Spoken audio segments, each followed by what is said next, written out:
జై శ్రీరామ్. నేను మీ ధనుంజయ్. మన హిందూ ధర్మంలో నుదుటిన బొట్టుకి విశేషమైన ప్రాధాన్యత ఉంది. బొట్టు లేని ముఖం, ముగ్గు లేని ఇల్లు శ్మశానంతో సమానం. నుదుటిన బొట్టు హిందుత్వానికి తొలిమెట్టు అని మన పెద్దలు చెబుతున్నారు.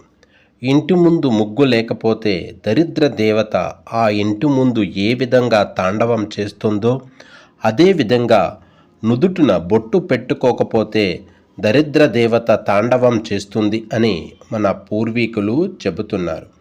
లక్ష్మీదేవి ఎక్కడ ఉంటే నారాయణుడు కూడా అక్కడే ఉంటారు. వారిద్దరూ ఐశ్వర్యాన్ని ఇస్తారు కాబట్టి నుదుటిన బొట్టు ఖచ్చితంగా పెట్టుకోవాలి అని మన పెద్దలు చెబుతున్నారు. మన ముఖాన్ని ఎవరైనా చూసినప్పుడు వారి కంటి చూపు మనపై పడుతుంది. నరుడి కంటి చూపుకి నల్లరాయి కూడా పగిలిపోతుంది అనే సామెత ఉంది. అలాగే ఎదురుగా ఉండేవారు మన ముఖం చూస్తే వారి చూపులో ఉన్న నెగిటివ్ ఎనర్జీ మన కనుబొమ్మల రెండింటి మధ్య ఉన్న స్థానంలో కేంద్రీకృతం అవుతుంది. మన శరీరంలో ఉన్న కొన్ని సున్నితమైన నాడులు రెండు కనుబొమ్మలకు మధ్య భాగంలో ఉంటాయి. అవతల వ్యక్తి దృష్టి మన మీద పడుతుంది. అటువంటి సున్నితమైన నాడులు ఒత్తిడికి గురి అవుతాయి. ఆ నాడులు ఒత్తిడికి లోన కావడం వలన మెదడు పైన ఒత్తిడి పెరుగుతుంది. కాబట్టి మనకు చిరాకు వస్తుంది, తలనొప్పి వస్తుంది, మనశ్శాంతి కూడా ఉండదు. ఏ విషయం పైన మనం దృష్టి పెట్టలేము. కాబట్టి ఎదుటివారి యొక్క కంటి చూపు నుండి మన పాజిటివ్ ఎనర్జీని కాపాడుకోవాలి అంటే వారి చూపులకు మన కనుబొమ్మల మధ్య భాగాన్ని బొట్టు పెడితే చాలు. మనం బొట్టు పెట్టుకుంటే ఎదుటివారి చూపును బొట్టు అడ్డుకుంటుంది. సైన్స్ ప్రకారం కూడా ఇది నిరూపితం అయ్యింది. అందుకని మనం చక్కగా బొట్టు పెట్టుకోవాలి.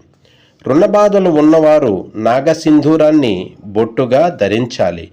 ఆ బొట్టు పెట్టుకోవడం వలన రుణబాధలు తొలగిపోతాయని మన పెద్దలు చెబుతున్నారు. అదేవిధంగా సర్పదోషం ఏమైనా ఉంటే తొలగిపోతాయి.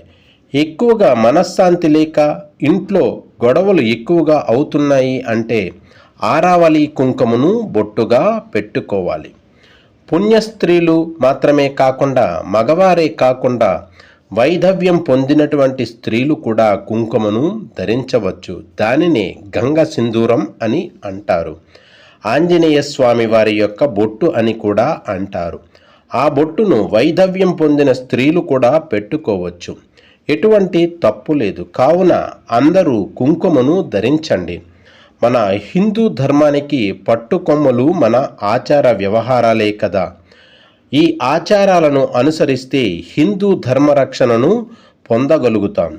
ఇవన్నీ మన పెద్దవారు ఏర్పాటు చేసినటువంటి బంగారు మాటలు. అందుకే మనం చక్కగా కుంకుమను ధరించాలి. మన హిందూ ఆచారాలను కాపాడుకుందాం. మన హిందూ ధర్మాన్ని రక్షించుకుందాం. ఈ వీడియో మీకు నచ్చితే ఒక లైక్ చేయండి, కామెంట్ చేయండి. జై హింద్. భారత్ మాతా కీ జై.